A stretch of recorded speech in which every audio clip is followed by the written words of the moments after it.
तो यहाँ पर एक बार लगाया, प्लस वाला पॉइंट बेसिकली आगे होता है, लगा दिया है। और अब लगाते हैं। तो देख सकते हो गाइस काम कर रहा है, काफ़ी ज़्यादा एक्साइटेड हूँ। और भाई साहब आप देख सकते हैं काफ़ी अच्छे तरह से ये सर्किट काम कर रहा है। और इन्वर्टर जो है, इन्वर्टर है नहीं, ये अच्छे तरह से वर्क कर रहा है यहाँ पर। और आप देखो इस छोटे से 3.7 वोल्ट 220 वोल्ट पावरफुल इन्वर्टर को बनाने के लिए, हालांकि जो इन्वर्टर नहीं है, इसको बनाने के लिए सबसे पहले इसको हमें बनाना पड़ेगा, उसके बाद टेस्ट करेंगे। और उससे पहले क्या सामान इसके अंदर लगता है ये भी देख ही लेते हैं। तो इसके लिए दोस्तों हमें चाहिए मॉसफेट, सिंगल मॉसफेट। तो यहाँ पर हमारे पास काफ़ी सारे मॉसफेट है इसके अंदर। यहाँ पर ये मॉसफेट काफ़ी ज़्यादा पॉपुलर है और आसानी से किसी भी इलेक्ट्रॉनिक शॉप पे 10 रुपये के अंदर मिल जाएगा आसानी से। तो इसका जो नंबर है यहाँ पर, ये है IRF-Z44N मॉसफेट। यहाँ पर आप देख सकते हैं। तो आप किसी भी इलेक्ट्रॉनिक शॉप से ले सकते हो इसको। तो यहाँ पर मैंने एक ले लिया है, इसी से मैंने एक्सपेरिमेंट करके पता लगाया है सर्किट को कि हाँ ये काम करता है। तो काम कर रहा है फिलहाल के लिए, तो इसको साइड रखते हैं इन सभी को। और अब चाहिए हमें एक पुराना सा यहाँ पर ट्रांसफार्मर। आप चाहो तो किसी मोबाइल चार्जर से भी निकाल सकते हो। अगर मोबाइल चार्जर से निकालोगे तो इस तरह का होगा, जिसके अंदर 5 पिन होगा। इसका कनेक्शन अलग से है और इस पर वीडियो मैंने पहले बना कर रखा है, लेकिन उसके अंदर हमने मॉसफेट नहीं बल्कि ये D882 ट्रांजिस्टर यूज़ किया था, तब भी काम कर रहा था। लेकिन आज मैं ट्रांजिस्टर इस्तेमाल नहीं करूँगा बल्कि मॉसफेट इस्तेमाल करूँगा, क्योंकि ट्रांजिस्टर D882 जल्दी मिलता नहीं है ना, तो इसलिए। और ये जो मॉसफेट है ये इन्वर्टर सर्किट के अंदर भी मिल जाता है आसानी से, और आप लोग इसको कहीं से भी ले सकते हो इलेक्ट्रॉनिक दुकान से लोकल। तो यहाँ पर इसकी सहायता से हम बना सकते हैं जो मोबाइल का चार्जर होता है बेसिकली, या फिर इस तरह का मॉस्किटो के लिए सर्किट है तो इसका भी इस्तेमाल कर सकते हो। तो हमारे पास आज ये है, तो इसी का हम इस्तेमाल कर रहे हैं बेसिकली। तो इसमें बेसिकली इसको हम मल्टीमीटर को कंटिन्यूसी मोड में लाते हैं टेस्ट करने के लिए। यहाँ पर कंटिन्यूटी मोड, और एक बार चेक कर लेते हैं। इस वीडियो में बहुत ज़्यादा डिटेल आपको बताने वाला हूँ, और वीडियो पूरा देखना ताकि प्रॉपर नॉलेज मिल सके। तो इसको चेक करते हैं। तो अभी बीप की साउंड नहीं आ रही है, तो इस तरह से बीप की साउंड आनी चाहिए जब। तो अब इसको चेक करना है इसका जो। तो दोस्तों ये जो पिन है यहाँ पर देखना, यहाँ पर ये दोनों जो 1 नंबर पिन है, ये यहाँ पर 1 नंबर पिन और ये 2 नंबर पिन है। तो 1 और 2 नंबर पिन आपस में एक कोइल बना रहे हैं, यानी सेकेंडरी कोइल ये है, और प्राइमरी कोइल ये दोनों है। यहाँ पर आप देख सकते हैं कुछ इस तरह से। यहाँ पर ये 3 और 4 नंबर, यहाँ पर ये जो सेकेंडरी कोइल है। यहाँ पर ध्यान रखना, यहाँ पर थोड़ा जूम करता ताकि और अच्छे से आपको दिखता रहे, वैसे दिख रहा है अच्छे से फिर भी। यहाँ पर देखना सेकेंडरी कोइल 3 और 4 नंबर पिन यहाँ पर, और पहला और दूसरा पिन कुछ इस तरह से काम कर रहा है। लेकिन अब जो 5 और 6 नंबर पिन है यहाँ पर, ये आपस में जो बीप की आवाज़ नहीं देनी चाहिए, कुछ रीडिंग से होगा। तो यहाँ पर आप देख सकते हैं ये 202 ओम का रजिस्टेंस क्रिएट कर रहा है, मतलब ये हमारा आउटपुट होगा, बाकी इनपुट होगा। तो इसको जोड़ना किस तरह से अब आपको बताता हूँ, इसका कनेक्शन भी करके दिखाई देता हूँ। तो इसको साइड रखते हैं मल्टीमीटर को, और अब बताता हूँ। तो इसका जो पहला और दूसरा नंबर पिन है, या दूसरा और तीसरा नंबर जो पिन है, इसको हमें इस तरह से, जो मॉसफेट होता है इसके अंदर बेसिकली 3 लेग होते हैं। आप देखना यहाँ पर ध्यान से इस तरह से। तो यहाँ पर ये है गेट, और ये है ड्रेन, और ये लास्ट वाला सोर्स। इस तरह से 3 पिन होते हैं इसके अंदर, इस तरह से काउंट होता है, गिना जाता है। तो इसको हमें लेना है, जो इसका ड्रेन और सोर्स है, इसको हमें पिन नंबर कुछ इस तरह से लगाना है इस पर। यानी ये दूसरे पर जो हमारा होगा ये सोर्स होगा, और तीसरे पर जो हमारा होगा ये होगा ड्रेन का पॉइंट। तो इस तरह से सोल्डर कर लेना है। बाकी ये जो गेट वाला पॉइंट है, इस पर एक रेजिस्टेंस लगाएंगे 330 ओम का रेजिस्टेंस। तो अभी लगाते हैं, इसको सोल्डर करते हैं फटाफट से।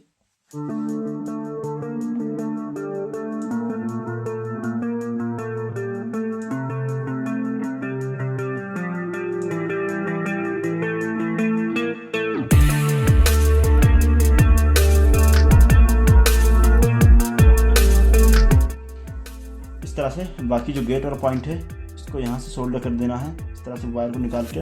और यहाँ पर एक वायर सोल्डर कर देना है। सिंपली हमें रेजिस्टेंस लेना है। यहाँ पर ये 330 ओम का रेजिस्टेंस है। आप यहाँ पर जो है 220 ओम का रेजिस्टेंस भी इस्तेमाल कर सकते हो, काम करेगा तब भी आपका सर्किट। 1K का यूज करोगे तब भी काम करेगा।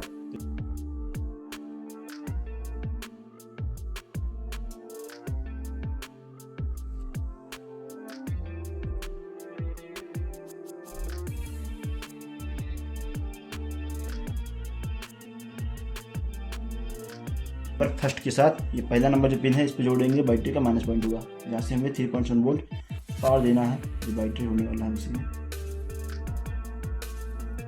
जो इसका ड्रेन वाला पॉइंट है यहाँ से जोड़ देना है। सिंपली बैटरी का प्लस पॉइंट रहेगा यहाँ से इस तरह से।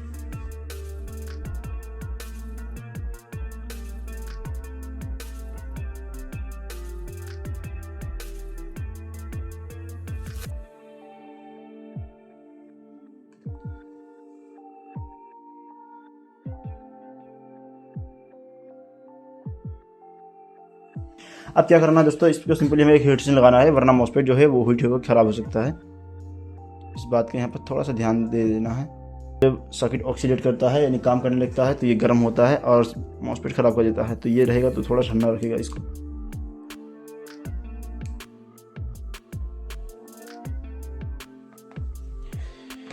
तो फाइनली दोस्तों हमारा इन्वर्टर जो है ये बन के हो चुका है रेडी।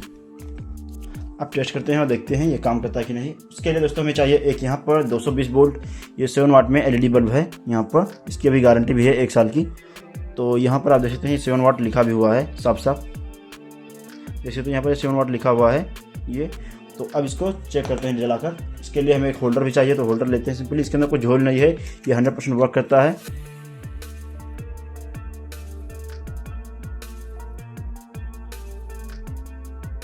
तो यहाँ पर लगा दिया भाई, और अब टेस्ट करते हैं, देखते हैं सर्किट काम करता है कि नहीं करता है। तो वैसे तो जो हमने एक्सपेरिमेंट किया था उसमें सक्सेसफुली रहा था। अब पता नहीं काम करता है कि नहीं करता है। अगर सक्सेसफुली हो गया तो समझ लीजिए हमारा ही काम बन गया, वरना नहीं किया तो इसका तो खोल ही निकल गया यार। अब क्या कर सकते हैं। खैर कवर हटाते हैं इसको, फिर भी टेस्ट करेंगे। तो अभी भी ये 3.7 वोल्ट का ही बैटरी है, इसमें कुछ चेंज नहीं हुआ, इसका खाली कवर निकला है बस। टेस्ट करते हैं। बिस्मिल्लाहिर्रहमानिर्रहीम। काम कर जाए, बहुत मेहनत की थी यार उसके पीछे। तो यहाँ पर एक बार लगाया, प्लस वाला पॉइंट बेसिकली आगे होता है, लगा दिया है। और अब लगाते हैं। तो देख सकते हो गाइस काम कर रहा है, काफ़ी ज़्यादा एक्साइटेड हूँ। और भाई साहब आप देख सकते हैं काफ़ी अच्छे तरह से सर्किट काम कर रहा है। और इन्वर्टर जो है, इन्वर्टर है नहीं, ये अच्छे तरह से वर्क कर रहा है यहाँ पर। और आप देख सकते हैं यहाँ पर। और मॉसफेट के अंदर बहुत हल्का सा आवाज़ है, हालांकि सही से सुनाई नहीं देता, लेकिन जब बहुत ध्यान से सुनोगे तो सुनाई देगा हल्का सा, जो कि सर्किट को ऑक्सीडेट कर रहा है।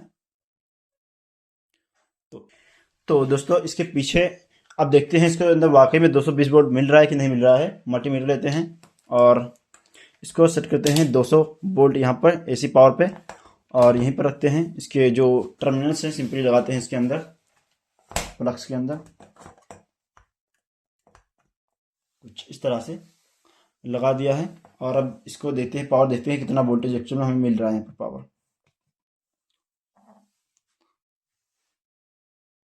अगर एसी वोल्टेज मिल रहा है तब तो आप देख सकते हैं यहाँ पर इसके अंदर जो है प्रॉपर वोल्टेज मिल नहीं रहा है। यहाँ पर ये पावर काफ़ी कम है, हालांकि लाइट जल रहा है फिर भी। तो ये तो खैर नॉर्मल सी बात है, आम सी बात है इसको जलना, कोई इसके अंदर बहुत बड़ी बात नहीं है। एक बार इस तरह से करके रखते हैं और फिर से अकेला। तो अभी देख सकते हैं इसके अंदर कंटिन्यूसली पावर जो है मिल नहीं रहा है। और ये क्यों नहीं मिल रहा है अभी बताता हूँ आपको। देख सकते हैं यहाँ पर कभी 16 वोल्ट, कभी 0.5, कभी 11, कभी कुछ ज़्यादा, कभी कम हो जाता है। देख सकते हो कभी कभी तो ये 30 वोल्ट, 98 वोल्ट इस तरह से जा रहा है, कभी घट रहा है, कभी बढ़ रहा है।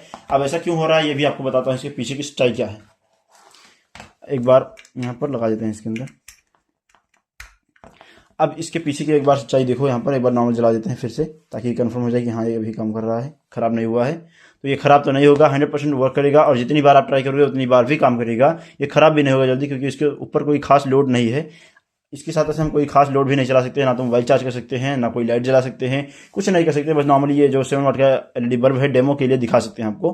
तो अब इसके पीछे की सच्चाई समझो ध्यान से। यहाँ पर ये प्रॉपर 220 वोल्ट इन्वर्टर नहीं है। यहाँ जो हो रहा है वो हाई वोल्टेज पल्स का इफेक्ट है। जो बल्ब को लगातार एसी नहीं मिल रहा है, बल्कि ये लगातार जो एसी पावर है वो नहीं मिल रहा है इसको, बल्ब को। यानी आपने देखा अभी मल्टीमीटर पे वोल्टेज कभी घट रहा था 0.5 वोल्ट, कभी 98 वोल्ट, कभी इस तरह से घट रहा था। तो इसको डायरेक्टली 220 वोल्ट पावर नहीं मिल रहा है, बल्कि ये शार्प वोल्टेज स्पाइस मिल रहा है। इसीलिए बल्ब लगातार नहीं जल पाता है, और यानी जलता है फिर हल्का सा स्लो होता है, फिर कभी तेज होता है, लेकिन ये बहुत ही फास्टली होता है। इसलिए हमें लगता है कि हाँ लाइट जल रहा है, तो इसीलिए हमें बल्ब जलता प्रतीत होता है, जो कि जो चीज़ें काम करती है ज़रूरी नहीं कि वो टेक्निकली सही हो। तो इस तरह से ये हाई वोल्टेज पल्स का इफेक्ट है जो कि इन्वर्टर नहीं है, और इसीलिए मैं बार बार आपको कह रहा था कि ये इन्वर्टर नहीं है, नहीं है, नहीं है।